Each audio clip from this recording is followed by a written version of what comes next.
প্রতিটি মানুষের জীবনেই কিছু না কিছু সুপ্ত আশা থাকে।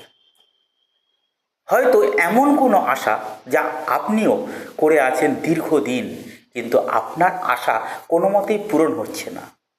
তবে আপনি একটি হলুদ রঙের কাপড়ের মধ্যে সামান্য হলুদ নেবেন এবং তার মধ্যে পারলে, যদি আপনি সম্ভব হয়, সামান্য এক টুকরো সোনা, যদি তা না হয় সোনার কালারের যে কোনো ধাতু ওর মধ্যে দেবেন এবং একটি 1 টাকার কয়েন ওর মধ্যে দেবেন, দিয়ে একটি পুঁটুলি তৈরি করবেন। সেই পুঁটুলিটি যে কোনো বট গাছ, যদি বট গাছ না পান যে কোনো পবিত্র গাছের নিচে রেখে ধূপ জ্বালবেন এবং কর্পূরের প্রদীপ জ্বালবেন বা কর্পূর জ্বালাবেন। জ্বালিয়ে 2 মিনিট বসে আপনার মনের ইচ্ছা প্রকাশ করুন। এইভাবে আপনি 7টি শনিবার পালন করুন, আপনার মনস্কামনা পূর্ণ হবেই হবে।